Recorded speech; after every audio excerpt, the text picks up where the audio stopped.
Hello friends, तो आज का जो हमारा टॉपिक है वो है तापमान, टेम्परेचर। तो तापमान या टेम्परेचर किसे कहते हैं? तो कोई भी चीज़ है, कोई भी तत्व है या कोई भी वस्तु है, ठीक है, तो उसकी जो गर्माहट होती है या शीतलता होती है, मतलब वो कितना गर्म है या कितना ठंडा है, इस चीज़ को जो हम फील कर पाते हैं, इस चीज़ का पता क्या जिस चीज़ से चलता है वो उसे क्या कहते हैं? तापमान कहते हैं। तो तापमान क्या है?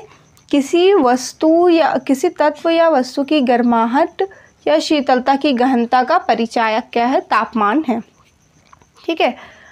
तो वायुमंडल के गर्म तथा शीतल होने की क्रियाएं मुख्य रूप से सीधे सौर विकिरण से प्राप्त ऊर्जा द्वारा पृथ्वी से परिचालन, संवहन और विकिरण के द्वारा होता है, विकिरण की विधियों से संपादित होता है।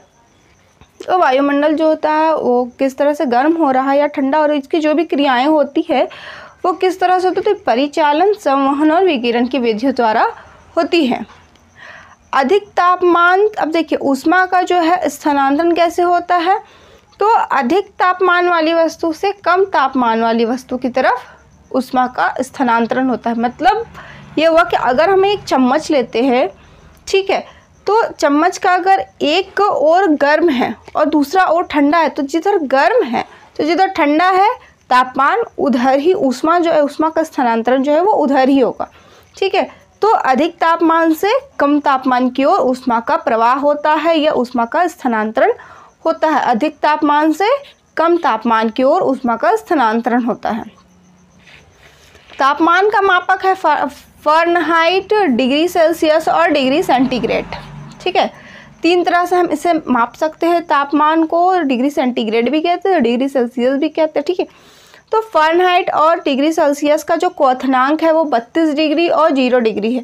क्वथनांक कहते हैं कि जिस पॉइंट पे जो हमारा पानी है वो जिस पॉइंट पे आइस बन जाता है, बर्फ़ बन जाता है, उसे हम क्वथनांक कहते हैं। तो फ़ारेनहाइट का जो क्वथनांक होता है वो 32 डिग्री, मतलब 32 डिग्री फ़ारेनहाइट पे पानी जो है हमारा वो बर्फ़ में कन्वर्ट हो जाएगा, जबकि सेल्सियस में 0 डिग्री सेल्सियस में पानी जो है वो बर्फ़ में चेंज हो जाता है।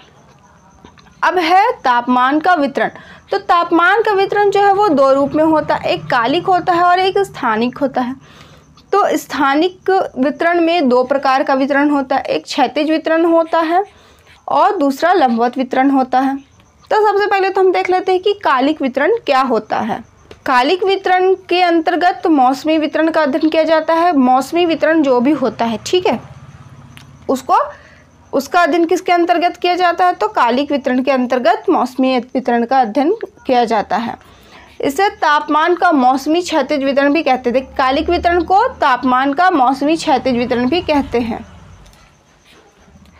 ग्लोब पर जनवरी और जुलाई के महीनों में तापमान का वितरण किस प्रकार होता है? तो उत्तरी गोलार्ध में जब जुलाई का महीना आता है तो उत्तरी गोलार्ध जो होता है वो अत्यधिक गर्म हो जाता है।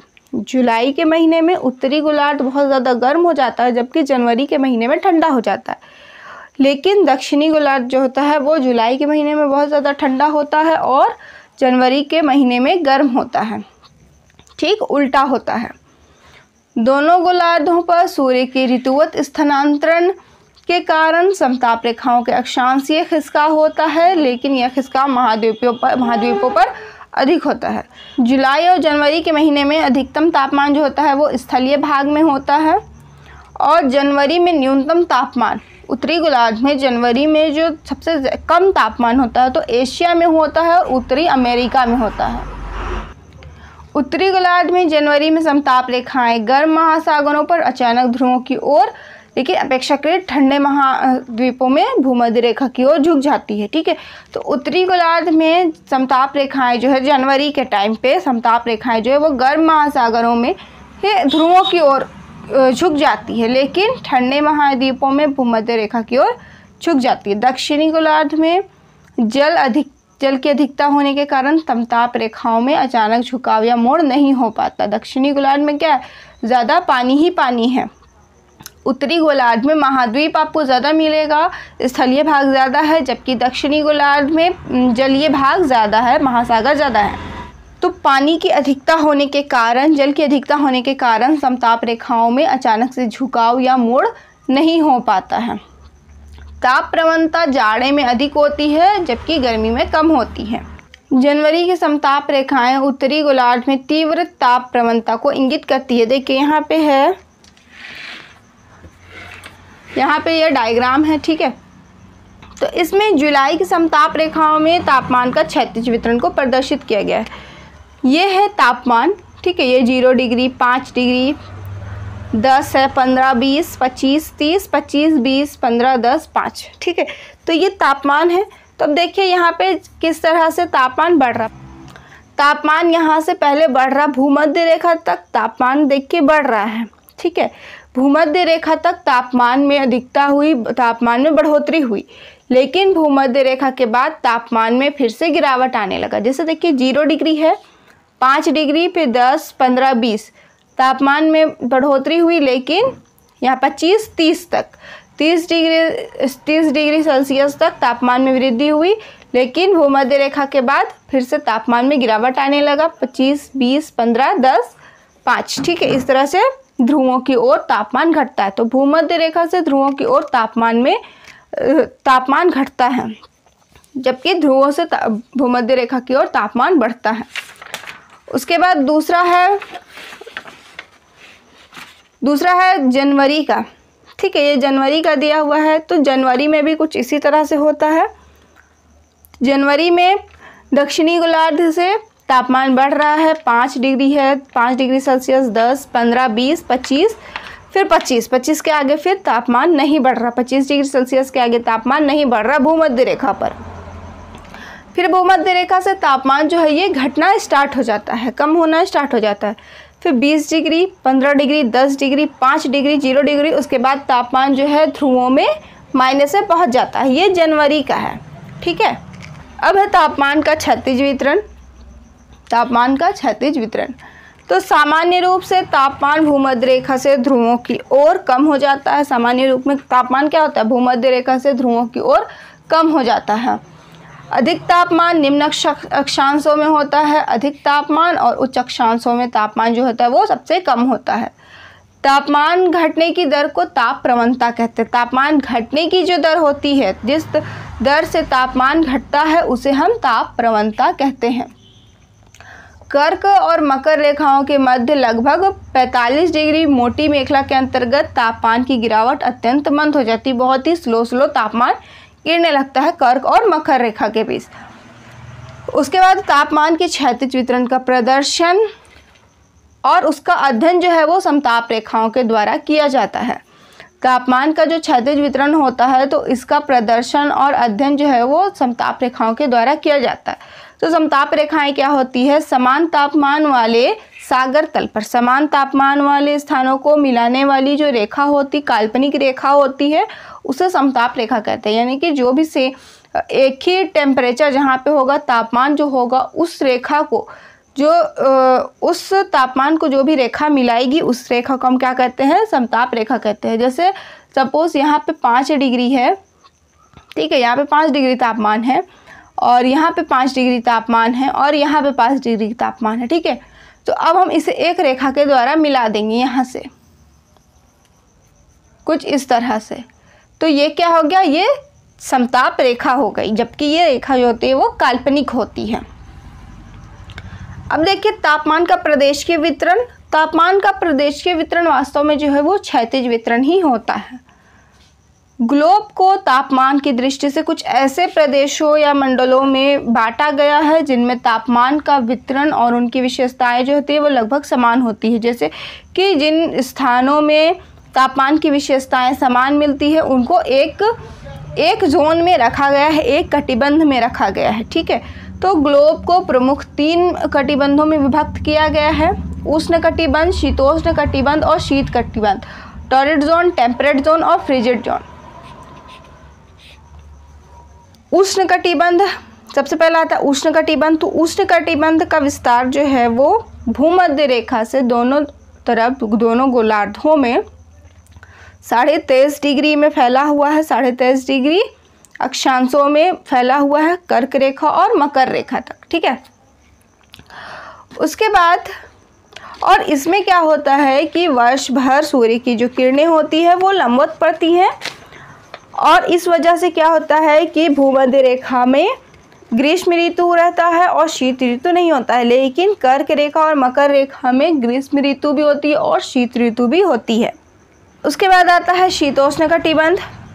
तो शीतोष्ण कटिबंध जो होता है दोनों गोलार्धों में 23.5 डिग्री अक्षांश से 66.5 डिग्री अक्षांश तक फैला होता है के बीच में होता है।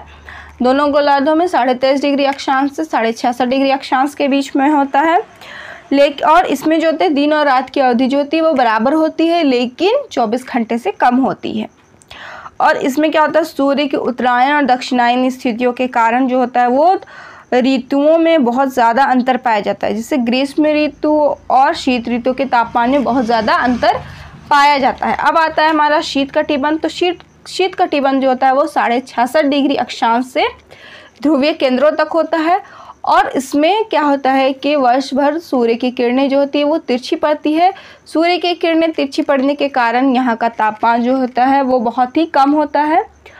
और दिन और रात की अवधि जो होती है वो 24 घंटे से अधिक होती है। ध्रुवों के पास 6 महीने का दिन होता है और 6 महीने का रात होता है। सूर्य कभी भी यहाँ लंबवत नहीं हो पाती।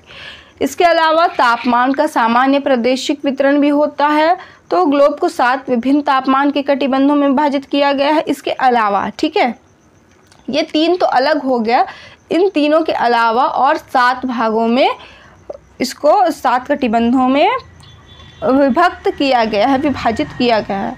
पहला आ गया हमारा विषुवत-रेखीय प्रदेश, उसके बाद आता है अंतरा उष्णकटिबंधीय प्रदेश, फिर है उष्णकटिबंधीय प्रदेश, उपोष्णकटिबंधीय प्रदेश, शीतोष्णकटिबंधीय प्रदेश, उसके बाद टुंड्रा प्रदेश और फिर ध्रुवीय प्रदेश। तापमान का लंबवत वितरण।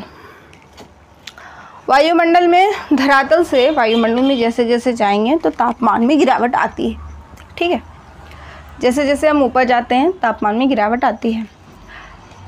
तापमान की गिरावट की दर में मौसम, दिन की अवधि और स्थिति के अनुसार अंतर आता रहता है। प्रति 1000 मीटर में 66.5 डिग्री तापमान में कमी आती है और इसे सामान्य पतन दर कहते हैं। ऊंचाई के साथ तापमान घटने के निम्न कारण होते हैं। वायुमंडल की प्रत्येक ऊपर की परत अपनी निचली परत की अपेक्षा देर में और कम मात्रा में ऊष्मा प्राप्त करती है। कम घनत्व वाली विरल हवा में ऊष्मा धारण करने की क्षमता बहुत कम होती है। ऊंचाई के साथ पार्थिव ऊर्जा के घटते अवशोषण के कारण तापमान घटने लगता है। अब आता है तापीय प्रतिलोमन। क्षोभ मंडल में ऊंचाई के साथ तापमान जो होता है वो हर 1000 मीटर में 6.5 डिग्री सेल्सियस की दर से तापमान घटता है।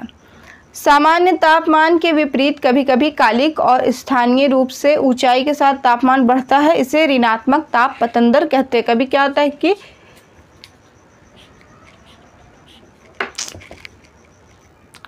ठंडी वायु के ऊपर गर्म वायु की परत की स्थिति को तापीय प्रतिलोमन कहते हैं। ठंडी वायु के ऊपर गर्म वायु की परत की स्थिति को तापीय प्रतिलोमन कहती है। ये स्थिति जो होती है बिल्कुल उल्टी हो जाती है। ऐसे क्या होता है कि गर्म वायु जो होती है वो नीचे होती है और ठंडी वायु जो होती है वो ऊपर होती है। लेकिन ये स्थिति जब बिल्कुल उल्टी हो जाती है, ठंडी वायु ऊपर और गर्म वायु नीचे हो जाती है, तो इसे हम कहते हैं तापीय प्रतिलोमन। अधिक तापीय प्रतिलोमन होता है ध्रुवीय प्रदेशों में, मध्य अक्षांशों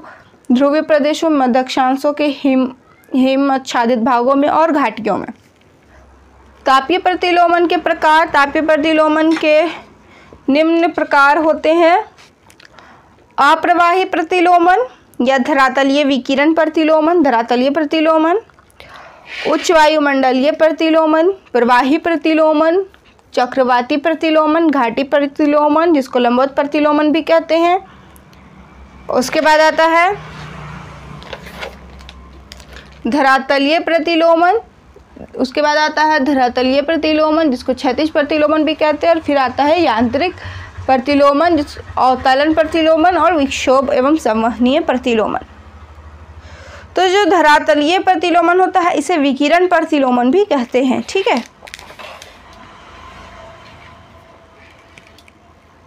धरातलीय प्रतिलोमन को